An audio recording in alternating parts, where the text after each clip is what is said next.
And we're back. So, as you can see in the last video, we have put the engine in, put the wheels on and everything else. In this video, we are going to do some plumbing. We're going to do the electronics. Right here, I've got some of the hoses, and basically, I just need to find where they're going because it's been a year and I don't actually remember where half this stuff is going. However, I have taken a lot of pictures, so it should make it a lot easier. All I have to do is just clean these up a little bit and then I can stick them on a bike.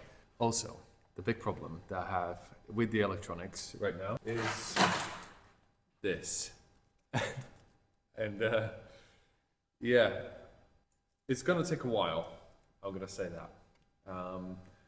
This has been on the bike previously. It was wrapped up, but I've taken it off because I wanted to clean up some of the cables. And when I've taken it off, I regretted my decision very quickly. Yeah, so basically I just need to wrap this up and clean it up a little bit. The length on it across the bike is actually pretty good, but obviously I can't put it in there like that. Yeah, so let's just get straight into it. Right, the first thing is that I've cleaned this pipe up already, and these ones still need cleaning. So the way I clean these hose pipes is with a combination of brake cleaner and a little bit of carb cleaner. I've also got one of these little Scotch pads, and it works really well. So if I spray this, a little bit of carb cleaner on this, like so, give it a little bit of a sand, takes all of the dirt and grime off. And straight away, that is looking a lot better. So I'm going to repeat the same process on all of these pipes. Just a little tip for you. At an average price of 20 to 30 pounds, it made sense to clean and reuse them rather than replace them outright. After a bit of tidying up, they were good as new.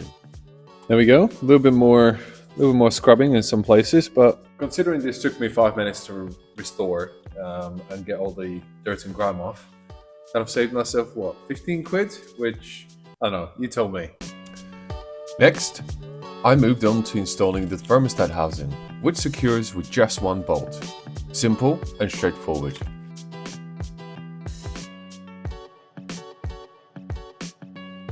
Before getting started, I removed the gloves and paper I'd placed in the pipes for storage to keep any dirt and debris out.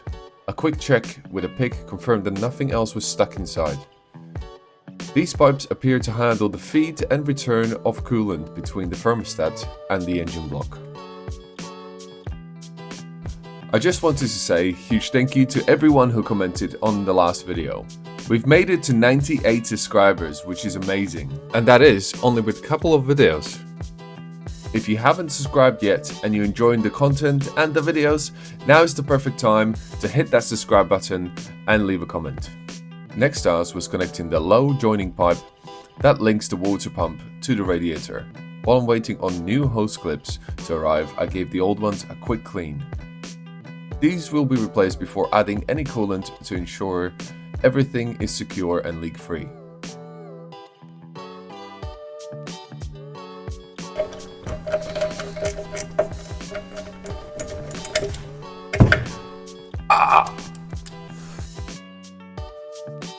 Finally, I attached the remaining pipes, double checking all connections are secure and properly aligned to prevent any leaks.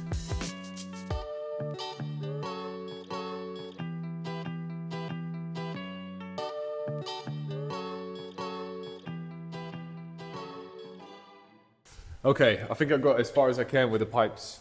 Now, there's a couple more pipes to go in, but I'm not going to do them just yet because I still need to put the carburetors on, and I also need to put the new radiator on. So I just left these pipes dangling here for now, just so I can route all my electrical cables around and I know where everything's going to be sitting. The reason I can't use a radiator is because of this. As you can see, this has gone through absolute hell.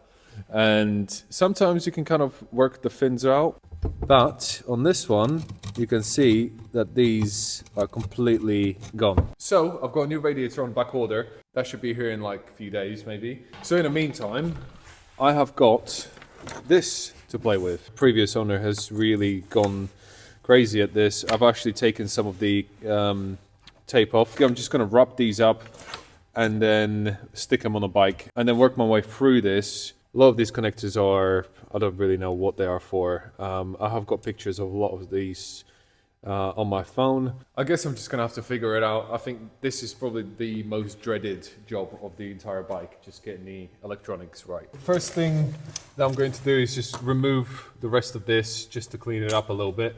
I've got this YC industrial tape. Now this is supposed to be for wiring looms. It's kind of feels like a cloth.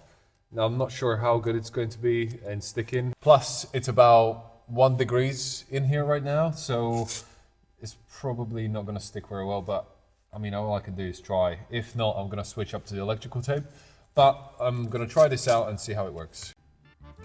To improve the overall appearance, I added heat shrink to the connectors and used black electrical tape to create a better surface for better adhesion of the cloth tape and a cleaner finish.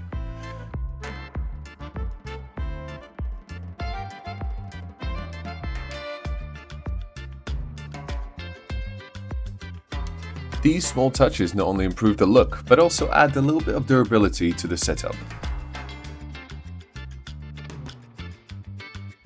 I've got most of the wiring loom pretty tidied up. Now I just used a regular electrical tape.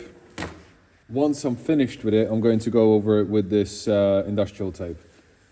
However, what I thought I'll do is, I've got the fuse box here. You can see that this is not really going to work.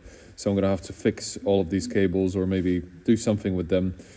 But because I don't know where everything is going, first what I'm going to do is get all of my switches, lights and everything from my boxes, plug them all in and then connect it to a 12-volt battery and then see what works, what doesn't, and then work my way through that way. I think that's probably going to be the best way to eliminate anything that may not work before I start cutting into all of this and then cleaning it up.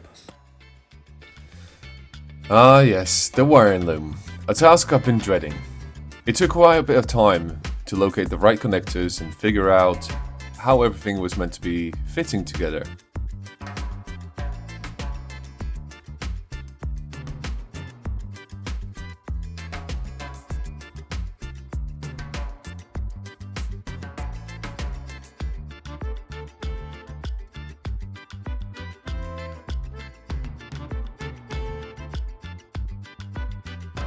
Okay, here we are. So I've got pretty much everything connected that I could find in the boxes. I've been having some issues with finding the ignition barrel. Now this is the ignition barrel.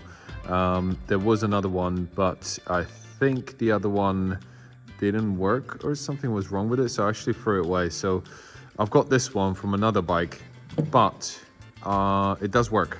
However, I actually managed to put some tape on this already.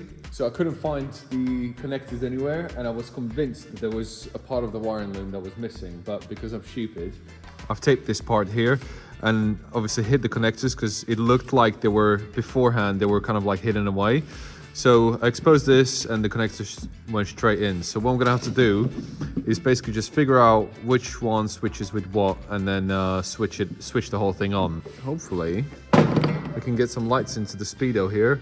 And these were the old lights which I have rewired back onto the wiring loom just so I'll get some lights and I know that everything is working and functioning as it should be.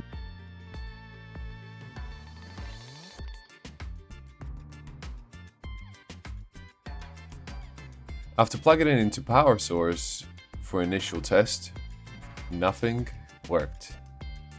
The issue seemed to be with the ignition barrel. Power was flowing into it, but the connections weren't working as expected. After consulting a circuit diagram and testing various points, I decided that the better option would be to just bypass the barrel entirely.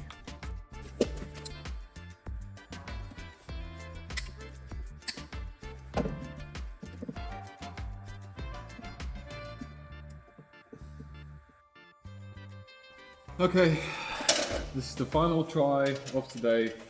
If this doesn't work, I'm going to bed. So here goes nothing. Oh.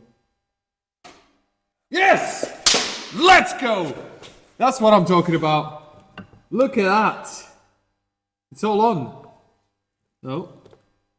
It's a bit flickery, but I think that's because it's actually connected to the power pack there. That's not connected, that's fine.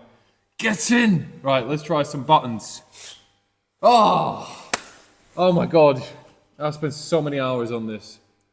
After that huge win, I reconnected the wire and loom to a battery and checked all the lights, making sure everything works correctly, which it has. So, what a great win. That was a success. Oh, I can't believe it's actually working now. That was, I think I spent about 3 hours trying to get this up and running. But I just wanted to see whether the wire and loom still works and everything works as it should, because it's been a year and it's been sitting in boxes and things were moved around. But finally, we are there. So let's tidy it up. And once again, I'm just using electrical tape and some cloth tape just to tidy everything up. I took extra time and extra care trying to make sure that every point of the wire and loom is super tidy and looks really nice, as this is now going to be the final look. As you can see, this I'm gonna have to fix, like I said before. I'm gonna fix that when it's in the bike, and I've got the bike back on the stand. So the way it routes comes from here all the way to the back, and that's where the box is going to be, which I need to order still, but it's just gonna sit on the side in there for now. After installing the entire wire and loom, I realized it's slightly longer than needed. I'm currently working on a 3D printed box that will house all of the electronics as well as the battery. I've also decided to attach this regulator, which secures with 2 bolts. Once the wire and loom was installed, I've decided to also add this termination box, or a connector box, or whatever you want to call this, just to keep everything tidy and out of the way. So here we are. The wire and loom is in, all of the pipes for the plumbing are in. So the next thing that we need to do is the seat, the tank, all of the side covers, and the bike is finally going to start looking like a bike. I'm getting really excited now. It's really coming together now. It doesn't look like much, but we're slowly, step by step, getting there. Thank you very much for watching this video. Don't forget to like, subscribe, and comment on this video. And let's not forget, it is Christmas, so Merry Christmas and Happy New Year. See you later. Sitting in the basement apartment.